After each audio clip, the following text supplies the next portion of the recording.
کہ زمین فرشتوں کی کثرت کی وجہ سے تنگ ہو جاتی ہے. زمین حالانکہ اتنی وسیع ہے لیکن اس کے باوجود اتنی کثرت سے فرشتے اترتے ہیں کہ زمین تنگ پڑ جاتی ہے. اللہ کی رحمت کو نازل کرنے کے لیے اتنے فرشتے آتے ہیں کہ باوجود کشادگی کے زمین تنگ ہو جاتی ہے. تو اس رات میں چونکہ یہ عمل ہوتا ہے اس لیے اس کو لیلۃ القدر کہتے ہیں. بار کے رات بہت عظمت والی رات ہے، اس کی قدر کرنے کی ضرورت ہے. جب یہ رات قدر والی اور عزت والی ہے تو اس کی قدر اور عزت کرنے کی ضرورت ہے. اس رات میں کیا ہوتا ہے؟ اللہ رب العزت نے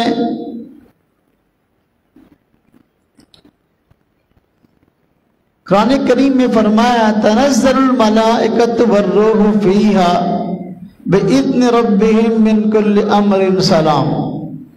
اس رات میں فرشتے آسمان سے نازل ہوتے ہیں اور مختلف کاموں کی ان کی انجام دہی کے لیے ڈیوٹی ہوتی ہے. جو لوگ لیلۃ القدر میں دعائیں مانگ رہے ہوتے ہیں یہ فرشتے ان کی دعاؤں پہ آمین کہتے ہیں اور فرشتے آسمان سے نازل ہوتے ہیں تو سلامتی لے کر آتے ہیں.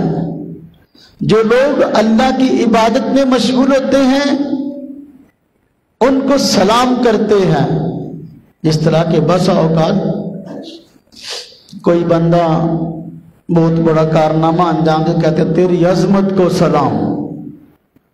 ہاں جی، تو یہ بندے بڑے معزز ہیں، اللہ پاک کے یہاں بڑے قابل قدر ہیں جو لیلۃ القدر میں عبادت کرتے ہیں.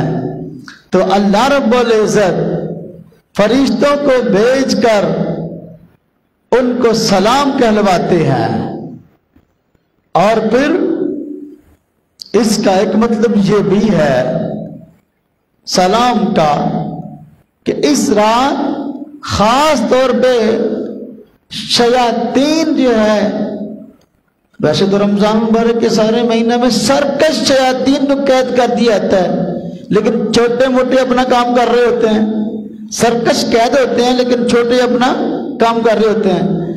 تو لیلۃ القدر میں جو چھوٹے ہیں نا ان کا بھی اثر رسوخ ختم ہو جاتا ہے اور بندوں کو نیک اعمال زیادہ کرنے کی توفیق ہو جاتی ہے. اور یہ فرشتے سلامتی لے کر آتے ہیں اور امت مسلمہ کے بندوں کو شیاطین کے شر سے بچاتے ہیں. بڑی عظمت والی رات ہے، ساری رات یہ سلسلہ جاری رہتا ہے.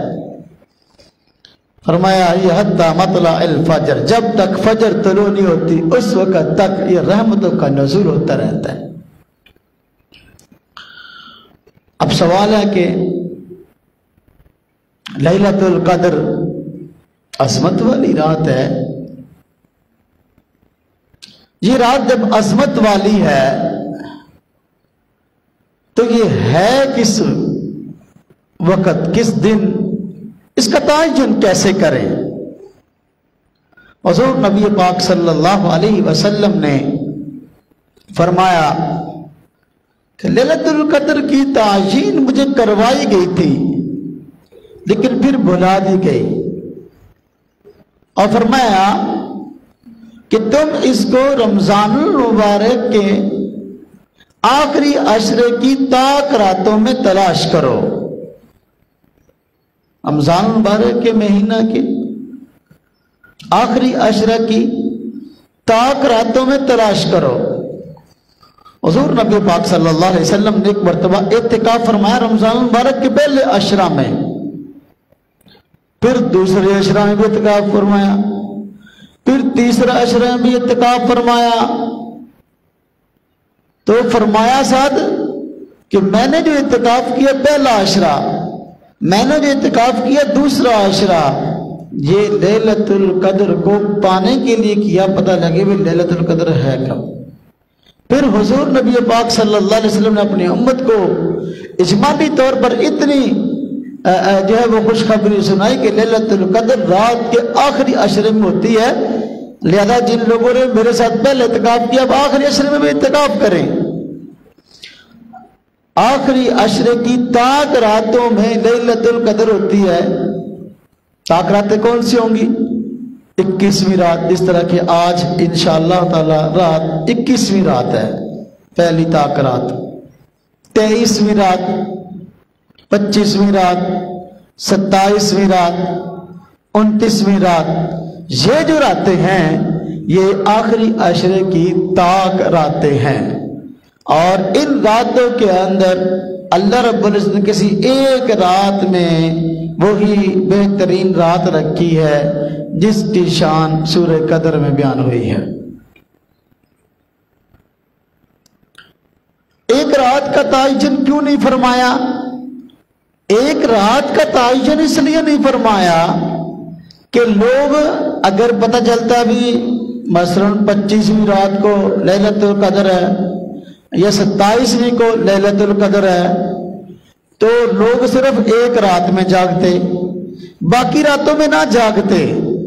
اللہ رب العزت تو یہ چاہتے ہیں کہ لوگ میری زیادہ سے زیادہ عبادت کرنے والے بن جائیں اور رمضان المبارک کے مہینے میں زیادہ سے زیادہ مجھے راضی کرنے والے بن جائیں۔ اور رمضان کے آنے کی غرض یہ ہے، جب غرض ہی یہ ہے میرے بھائیوں تو پھر اس کی تعین اٹھا لی گئی کہ لیلۃ القدر کس رات ہے، تاکہ لوگ اس رات کو ڈھونڈنے کے لیے تاک راتوں میں جاگنا شروع کر دیں، کسی ایک رات میں نہ جاگیں، 21ویں رات میں بھی جاگیں، 23ویں رات میں بھی جاگیں، 25ویں رات میں بھی جاگیں، 27 میں بھی جاگیں اور 29ویں رات میں بھی جاگیں۔ تو لیلۃ القدر اس کے لیے کوئی رات متعین نہیں۔ اب بعض لوگ 27ویں رات کو جاگ کر کہتے لو ہم نے تو لیلۃ القدر میں جاگ لیا، جب لیلۃ القدر حضور نبی پاک صلی اللہ علیہ وسلم کے فرمان کے مطابق کسی ایک رات میں متعین نہیں، کبھی کسی رات میں، کبھی کبھی، تو ہم نے خود کیوں متعین کر لیا؟ ایک رات میں جاگ کے ہم کہتے لو جی ہم نے، شریعت نے متعین نہیں کیا۔ میرے بھائیوں ساری تاک راتوں میں جاگنا چاہیے۔ اصل بات تو یہ ہے کہ رمضان تو آیا اس لیے کہ بندہ زیادہ سے زیادہ اللہ کی عبادت کرنے والا بن جائے، اور یہ تب ہی ہوگا جب بندہ لیلۃ القدر کی تلاش میں ساری راتوں کو جاگے، 21ویں بھی، 23ویں بھی، 25ویں بھی، 27ویں اور 29ویں بھی۔ لیلۃ القدر عزت والی رات ہے، قدر والی رات ہے۔ اللہ رب العزت اس رات میں عبادت کا ثواب مزید بڑھا دیتے ہیں، فرمایا 1000 مہینوں سے افضل ہے یہ رات۔ ایک رات میں کسی نے عبادت کی تو 82 سال سے زیادہ عبادت کا ثواب ہے۔ اب سوال ہے کہ اس رات میں کیا کرنا چاہیے کہ ہم اس ثواب کو حاصل کرنے والے بن جائیں، کہ جو ثواب اللہ پاک نے اس رات میں رکھا ہے، اس رات میں کریں کیا؟ میرے بھائیوں اس رات میں ہر وہ نیک کام کیا جا سکتا ہے جس نیک کام کے اوپر اللہ رب العزت راضی ہوتے ہیں۔ ہر نیک کام کی گنجائش موجود ہے، جس طرح کہ نوافل پڑھنا، تسبیحات کرنا، ذکر و اذکار کرنا، درود شریف پڑھنا، قرآن کریم کی تلاوت کرنا، صدقہ خیرات دینا، یہ سارے اعمال ایسے جو خیر ہی خیر ہیں۔ لہذا رمضان المبارک کے مہینہ میں تاک راتوں کے اندر اللہ رب العزت کی عبادت ہونی چاہیے، اور افضل ترین اعمال میں سے جو عمل ہے وہ نماز ہے اور قرآن پاک کی تلاوت اور ذکر اذکار ہے۔ یہ اعمال زیادہ بہتر ہے۔ نماز اللہ پاک کو سب سے زیادہ پسند ہے، اس طرح کہ اس میں ساری چیز جمع ہوتی ہے، اس میں ذکر اذکار بھی آ جاتا ہے، اس میں تلاوت بھی آ جاتی ہے، اور اللہ کے آگے سجدہ ریزی بھی ہے اور عاجزی کا اظہار بھی ہے۔ ایک بندہ قرآن پاک کی تلاوت کرتا ہے اب قرآن پاک کی تلاوت کی لیکن اس میں ظاہر بتا نہ رکوع ہے نہ سجدہ ہے. ایک بندہ ذکر اذکار کرتا ہے اس میں نہ رکوع ہے نہ سجدہ ہے.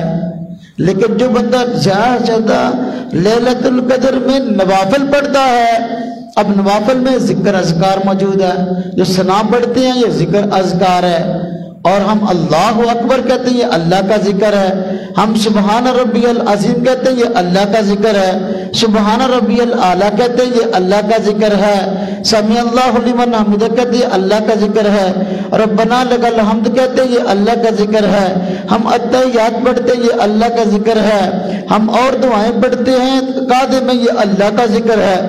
لہذا اس میں ذکر بھی آ گیا اور اس میں قرآن پاک کی تلاوت بھی آ گئی.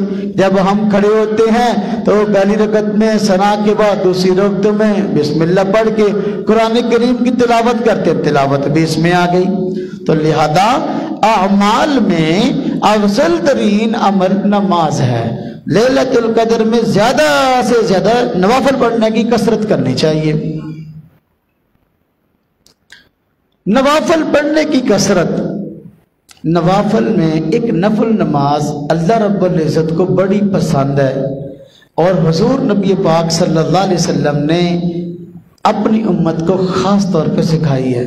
اسے صلاۃ التسبیح کہتے ہیں. صلاۃ التسبیح یہ لیلۃ القدر میں پڑھیں تو یہ بہت زیادہ اجر والی بات ہے. اس کا طریقہ سیکھ لینا چاہیے. بس صرف اس میں ایک مخصوص تسبیح ہے جو بارہا ہر اٹھک بیٹھک پر پڑھی جاتی ہے، تو وہ 300 مرتبہ پڑھنی ہوتی ہے، وہ سیکھ لی جائے، صلاۃ التسبیح پڑھے، افضل ترین عمل ہے. اس رات میں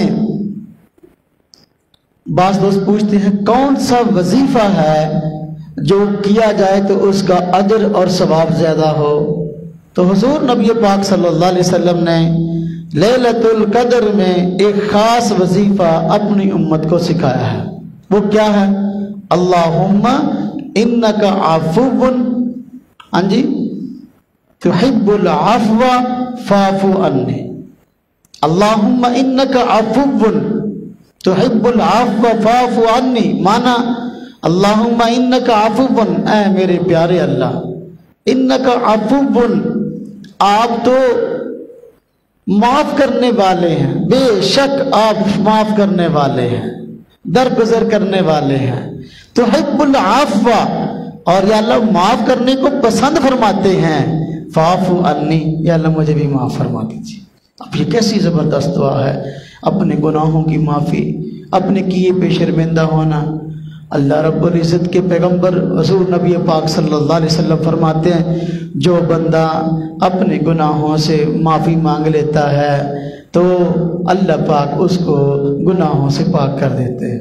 فرمایا التائب من الذنب کمن لا ذنب لہ، جو بندہ گناہوں سے توبہ کرتا ہے تو وہ اس شخص کی طرح ہو جاتا ہے جس طرح کہ اس نے گناہ کیا ہی نہیں ہے. تو گویا یہ جو شب قدر کا لیلۃ القدر کا وظیفہ ہے، تو یہ وظیفہ اصل میں اپنے گناہوں سے توبہ، اپنے گناہوں اپنے قصور کا اعتراف اور رب تعالیٰ سے اپنے گناہوں سے معافی کی استدعا ہے، دعا ہے، درخواست ہے کہ یا اللہ آپ معاف کرنے والی ذات ہے، لہذا معاف کرنے کو پسند بھی فرماتے ہیں تو میرے گناہوں کو معاف فرماتے ہیں. تو لیلۃ القدر کے وظیفوں میں ایک اہم وظیفہ یہ ہے نماز بھی پڑھیں، اور یہ وظیفہ بھی آپ اگر بیٹھ کر ذکر کی حیثیت سے اس کو کریں انشاءاللہ تعالی اس کا بڑا اجر اور بڑا ثواب ہے. میری بھائیو ایک بات ذہن میں رکھنا، نوافل اللہ رب العزت کو بہت پسند ہیں، لیکن نفل نماز کا اجر اور ثواب اس بندے کو ملتا ہے جس کے فرائض پورے ہوں.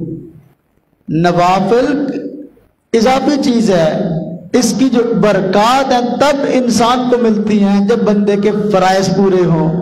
اب ایک بندہ ہے، اس کی فرض نمازیں ہی بہت زیادہ رہتی ہیں، فرض نماز اس نے عشاء کی پڑھی نہیں ہے، اب رات کو نفل شروع کر دے، اب اس کو نفل کا ثواب کیسے ملے گا؟ بھائی نفل تو تب ملتا ہے ثواب اس کا جب فرض پورا ہو. تو جس بندے نے فرض نہیں پڑھے پہلے فرض پورے کرے، اس دن کی نمازیں رہ گئی ہیں، فرض نمازوں کی قضا کرے۔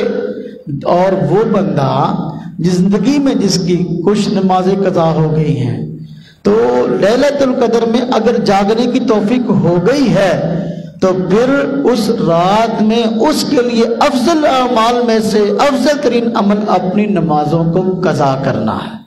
جس شخص کے ذمہ 10 نمازیں قضا ہیں رہتی ہیں تو 10 قضا نمازیں پہلے پڑھ لیں۔ بھئی نماز 5 وقتی ہے تو فرض ہے، اور فرض کو ادا کرنا یہ قرض ہوتا ہے۔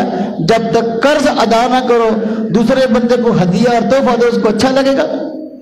ایک بندہ ہے، اس کے آپ نے 10,000 روپے دینے ہیں، تو آپ جیب سے 500 روپیہ نکالو اور کہو یہ آپ کو 500 روپیہ گفٹ ہے، وہ کہے گا 500 گفٹ میں 10,000 نکالو ادھر۔ تو بھائی فرض نماز یہ بندے کے ذمہ قرض ہے، تو لہذا پہلے فرض نمازوں کو قضا کریں، جتنی جلدی ممکن ہو اپنی فرض نمازوں کو قضا کریں۔ جس بندے کو پتا ہو کہ اتنی نمازیں قضا ہیں ترتیب کے ساتھ قضا کر لے۔ جس بندے کو پتہ ہی نہیں کتنی نمازیں قضا ہیں تو وہ غالب گمان پر عمل کرتے ہوئے اپنی نمازوں کو قضا کر لے۔ غالب گمان کیا؟ یعنی زیادہ رجحان اس بات کی طرف جا رہا ہے کہ میری 30 نمازیں رہتی ہوں گی، میری 40 نمازیں رہتی ہوں گی، میری 50 نمازیں رہتی ہوں گی، تو اس کو قضا کر لے۔ بعض بندے ہوتے ہیں ان کی کئی نمازیں قضا ہیں، بس اوقات مہینوں کے مہینوں نہیں پڑی، وہ کیا کریں؟ وہ بھی غالب گمان پر عمل کرتے ہوئے اس رات میں اور اس کے علاوہ اٹھتے بیٹھتے نمازوں کے اوقات میں یا جب جی چاہے، قضا نماز کے لیے کوئی ٹائم نہیں ہوتا سوائے یہ مکروہ وقت جو ہے سورج نکلنے کا، زوال کا اور غروب کا۔ اس کے علاوہ قضا نماز کسی وقت بھی پڑھ سکتے ہیں۔ اپنی نمازوں کو قضا کرنا شروع کریں۔ اس کا طریقہ یہ ہوتا ہے غالب گمان پر عمل کرتے ہوئے بندہ کے مثلا متفرق طور پر میری مختلف طور پر 6 ماہ کی نمازیں قضا ہوئی ہیں جب سے بالغ ہوا ہوں، تو ایک چھوٹی ڈائری لے لے اور ڈائری کے اوپر اپنے تاریخ لکھی ہوئی ہوتی ہے، تو ہر تاریخ کے اوپر 5 نمازوں کے نام لکھ لے، فجر، ظہر، مغرب، عشاء۔ تو اب مثلا 1 جنوری اس کی 5 نمازوں کے نام لکھ لے، 2 جنوری 5 نمازوں کے نام لکھ لیے، اس طرح ہر ڈیٹ پر 5 نمازوں کے نام لکھ لیے۔ اب جو نمازیں پڑھتا جائے جیب میں ڈائری رکھی ہوئی ہے اور اس پر ٹک لگاتا جائے، یہ پڑھ لی، یہ پڑھ لی، یہ پڑھ لی۔ چھوٹی چھوٹی ڈائریاں بازار سے مل جاتی، اس طرح کی یہ میرے پاس ایک چھوٹی سی ڈائری ہے، اللہ کرے میری جیب میں ہو۔ ہاں تو یہ چھوٹی ڈائری جو ہے نا، یہ نمازوں کی قضا کرنے میں یہ جیب میں آدمی رکھ لے کہ بدنا 20 روپے کی ملتی ہے، اس کے اوپر جو ہے نا ڈیٹ لکھ لے، تو اپنی تاریخیں لکھ لے اور نمازیں قضا کرنی۔ جیب میں پینسل ہو، اب نمازوں کے نام لکھے ہوئے، جو پڑھتا جائے ٹک لگاتے، اس طرح اس کو یاد رہے گا میں نے اتنی نمازیں پڑھ لی اور میری اتنی نمازیں رہ گئی ہیں۔ بارکہ لیلۃ القدر کو قیمتی کیسے بنائیں اور اس میں کون سے کام کریں، اس پہ میں بات آج کر رہا تھا کہ اس رات کے اندر اپنے آپ کو اللہ کی عبادت میں کھپائیں۔ بعض لوگوں نے یہ بات سن رکھی ہوتی ہے کہ بھی لیلۃ القدر میں جاگنا ہے، لیکن یہ ان کو نہیں بتاتا جاگ کر کرنا گیا ہے۔ ساری رات بسا اوقات چوک چوراہوں پہ اکٹھے ہیں اور تماشا لگایا ہوا ہے، ایک دوسرے کو مار رہے ہیں، چھیڑ رہے ہیں، تنگ کر رہے ہیں، ہنسی مذاق کر رہے ہیں۔ اب انہوں نے یہ سوچا ہوا ہے رات جاگ رہے ہیں، اب رات جا کر کرنا کیا یہ کوئی نہیں پتا، ساری رات گناہوں میں گزار دیتے ہیں، ایک دوسرے کے ساتھ لڑتے ہوئے، کھاتے پیتے ہوئے اور عیش عیاشی کرتے ہوئے، یا مسجدوں میں آتے ہیں کوئی ادھر بھاگ رہا ہے کوئی ادھر بھاگ رہا ہے، یعنی جو رات کام کی تھی اس کو جو ہے ہم نے اس طرح لہو و لعب کے اندر ضائع کر دیا۔ میرے بھائیوں اس طرح نہ کریں، لیلۃ القدر میں اپنے آپ کو تنہائی دیں، اجتماعیت نہ اختیار کریں۔ 10 دوست مل کے آؤ بھائی رات جاگن چلیے، اب انہوں نے اگر 3 گھنٹے 4 گھنٹے جاگنا ہے، یقینی بات ہے کہ 4 گھنٹوں میں 3 گھنٹے تو انہوں نے گپے لگانی ہے، شاید 1 گھنٹہ کچھ پڑھ لے، لیکن اگر اکیلا ہوگا تو 4 گھنٹے جائے گا، 4 گھنٹے میں کچھ نہ کچھ عبادت کرے گا۔ تو اجتماعی طور پر نہ رات جاگے، انفرادی تنہائی ڈھونڈے، مسجد کسی کونے میں، گھر کے کسی کونے میں، اور رات جاگنے کے لیے مسجد میں آنا ضروری نہیں ہے۔ ہاں کوئی بندہ ہے اس کو پتا گھر میں مجھے یکسوئی نہیں ہوتی، مسجد میں ہو جائے گی تو مسجد میں ایک کونے میں لگ کے اپنا کام شروع کر دے۔ تو وغیرہ لیلۃ القدر یہ ہم گزار سکتے ہیں اپنے گھر کے اندر بھی، اپنے گھر میں بھی جو ہے نوافل پڑھیں، اپنے گھر میں تلاوت کریں، اپنے گھر میں اذکار کریں۔ حضور نبی پاک صلی اللہ علیہ وسلم تو رات کی جو عبادت تھی عموماً اپنے گھر میں فرمایا کرتے تھے، اور آپ کا ارشاد ہے کہ اپنے گھروں کو قبرستان نہ بناؤ، آپ نوافل جو ہے اپنے گھروں کے اندر پڑھا کرو۔ اس لیے رات اب گھر میں اگر آپ پڑھیں گے نا تو آپ کی بیوی کو بھی جاگنے کا شوق ہوگا، ان کو جگائیں۔ حضور نبی پاک صلی اللہ علیہ وسلم کا معمول تھا کہ رمضان مبارک کا مہینہ آتا، قبر مبارک بستر پہ نہیں لگاتے تھے، ساری ساری رات جاگتے تھے، جب آخری عشرہ آتا تو اپنے گھر والوں کو بھی جگایا کرتے تھے، صرف اکیلے نہیں جاگتے تھے۔ تو میرے بھائیو، بیوی کو بھی جگائیں، امی کو بھی جگائیں، بیٹی کو بھی جگائیں، بہن کو بھی جگائیں، ابو کو بھی جگائیں، بھائی کو بھی جگائیں، بیٹے کو بھی جگائیں، ہم خاوند کو بھی جگائیں، ان کو جگا کر عبادت کریں۔ یہ اجتماعیت اللہ کو شاید پسند ہے، لیکن یہ جو اجتماعیت ہم اختیار کرتے ہیں نا، دوستوں کے ساتھ مل کر جو ہے نا اکٹھے ہو گئے، اب ٹولیوں کی ٹولیاں بیٹھی گپے مار رہی ہیں، مسجد کے اندر گناہ کے کام ہو رہے ہیں، اس کا کوئی ثواب نہیں ہے۔ اصل میں یہ راتیں اللہ سے تنہائی کی ہیں، اللہ رب العزت سے جو ہے وہ راز و نیاز کی ہیں۔ وقت ہو گیا کرنا، میں اس میں کچھ مزید باتیں عرض کرتا۔ میں آپ کو ایک طریقہ بلکہ دو طریقے بتاتا ہوں لیلۃ القدر کو کیسے پائیں۔ اگر آپ چاہتے ہیں لیلۃ القدر کو پالیں اور اس میں عبادت کا ثواب مل جائے تو دو طریقے میں اس کے بتاتا ہوں۔ نمبر ایک، آپ اعتکاف کریں، آپ اعتکاف کریں۔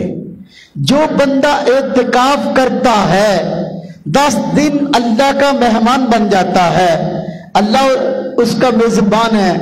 اب 10 دن جس نے مسجد میں ٹھہرنا ہے اس کے لیے لیلۃ القدر کو تلاش کرنا کیا مشکل ہے؟ ہر روز عبادت کرے۔ اب اس کے پاس کاروبار کا بھی مسئلہ نہیں ہے، رشتہ داری کے مسائل بھی نہیں ہیں، اور کوئی مجبوریاں بھی نہیں ہیں، اللہ کے گھر میں بیٹھا ہے اور ایک جگہ خاص کی ہوئی ہے، پردہ لگایا ہوا ہے۔ اس بندے کو لیلۃ القدر کا ملنا نہایت آسان ہے۔ جو بندہ چاہتا ہے کہ لیلۃ القدر کو پالوں اور اس میں 82 سال سے زیادہ عبادت کا ثواب لے لوں ایک رات کے اندر، تو پھر وہ اعتکاف کر لے۔ اعتکاف کی حالت میں لیلۃ القدر کو حاصل کرنا انتہائی آسان ہے۔ بات سمجھ میں آئی؟ ایک طریقہ۔ نمبر 2، ہر بندہ اعتکاف نہیں کر سکتا، اس لیے کہ آج کل ہم کمزور ہیں، کمزوریاں ہمارے ساتھ لگی ہوئی ہیں، ایمان بھی کمزور ہے، اعمال بھی کمزور ہیں، فکر اور سوچ بھی کمزور ہے، بس اوقات نیک اعمال کی توفیق بھی کم ہوتی ہے۔ تو لیلۃ القدر کا ثواب کیسے پائیں؟ میرے بھائیو، اس کا بھی ایک بڑا آسان طریقہ، وہ بھی ہر بندہ لے سکتا ہے، ہر بندہ۔ وہ کیسے؟ آپ کو پتہ ہے کہ رات سورج کے غروب ہونے کی فوراً بعد شروع ہو جاتی ہے۔ آج جس طرح کہ آج 21ویں رات انشاءاللہ تعالی سورج کے غروب ہوتے ہی شروع ہو جائے گی۔ جب مؤذن اذان دے گا نا اور یا روزہ کھولے گا، اس وقت رات شروع ہو جائے گی۔ پہلا منٹ، پہلا سیکنڈ جب روزہ کھولے گا تو رات کا شروع ہو گیا، اور سحری کا وقت ختم ہونے تک یہ رات ساری رہتی ہے۔ تو میرے بھائیو، مغرب کے بعد تو ہر بندہ جاگ رہا ہوتا ہے نا، مغرب کے بعد تو کوئی نہیں سوتا۔ تو جو بندہ یہ چاہتا ہے کہ میں لیلۃ القدر کو پالوں اور اس کا ثواب حاصل کر لوں، مغرب کے بعد ہر بندہ جاگ رہا ہوتا ہے، اس کو چاہیے کہ مغرب کا بعد اپنا روزہ افطار کرے، تاکہ رات میں افطار کرنے کے بعد مسجد میں اپنا افطار کر لے۔ تو افطار کرنے کے بعد یہاں نماز پڑھے، مغرب بعد سے لے کر عشاء پڑھے، تراویح یہاں پڑھے۔ مغرب کے بعد کا جو وقت ہے یہ تلاوت میں، نوافل میں، ذکر اذکار میں گزار لے تاک راتوں کے اندر، تو اس کو تاک رات میں کچھ نہ کچھ جاگنے کا ثواب مل جائے گا۔ اب مغرب کے بعد جاگنا تو کوئی مشکل نہیں ہے نا جی، مغرب کے بعد جاگنا نہایت آسان ہے۔ 21ویں رات میں، 23ویں رات میں، 25ویں رات میں، 27ویں رات میں، 29ویں رات میں مغرب سے عشاء تک بندہ جاگ لے، اب سمجھو اس نے کچھ نہ کچھ مغرب کے بعد جاگنے کا اہتمام، اپنا رات میں جاگنے کا اہتمام کر لیا، لیلۃ القدر اس کو انشاءاللہ تعالی مل جائے گی۔ اور ماشاءاللہ روزہ رکھنے کے لیے سارے اٹھتے ہیں، روزہ رکھنے کے لیے سارے اٹھتے ہیں، تو میں کہا کرتا ہوں کہ تہجد کا ثواب لینا رمضان میں نہایت آسان ہے کہ بندہ افطاری کے عصری کے لیے تو اٹھتا ہی ہے، تو اب 15-20 منٹ پہلے اٹھ جائے، تہجد کی نماز پڑھ لے، نہایت آسان ہے تہجد کا ثواب لینا رمضان مبارک کے مہینے میں۔ اسی طرح آخری راتوں میں لیلۃ القدر کو پانا نہایت آسان ہے۔ بندہ افطاری کے لیے اگر عام دنوں میں 3:30 اٹھتا ہے یا 3:45 اٹھتا ہے، 3 بجے اٹھ جائے، 3 بجے اٹھنے کے بعد تہجد بھی پڑھے، ذکر اذکار کرے، درود شریف پڑھے، وظائف پڑھے، اب رات کا کچھ نہ کچھ حصہ اس نے پا لیا اور اس کو انشاءاللہ تعالی لیلۃ القدر میں ثواب کا کچھ نہ کچھ حصہ تو ضرور مل جائے گا میرے بھائیو۔ تو اس لیے یہ رمضان المبارک کا مہینہ بڑا بابرکت ہے، بڑا قدر والا، بڑا عزت والا مہینہ ہے، اس کی قدر کر لیں۔ کتنے ہمارے عزیز، کتنے ہمارے رشتہ دار ایسے ہیں جو پچھلے رمضان المبارک میں ہمارے ہاں موجود تھے لیکن اس سال موجود نہیں ہیں، تو یہ شاید کہ ہماری زندگی کا بھی آخری رمضان ہو اور اس کے بعد ہمیں بھی رمضان المبارک نہ ملے، تو لیلۃ القدر بھی آ رہی ہے، اس کی بھی قدر کر لیں، اور رمضان موجود ہے اس کی بھی قدر کر لیں اور اس میں زیادہ سے زیادہ اعمال کرنے والے بن جائیں۔ اللہ پاک ہم سب کو عمل کی توفیق عطا فرمائے۔ وآخر دعوانا ان الحمد للہ رب العالمین۔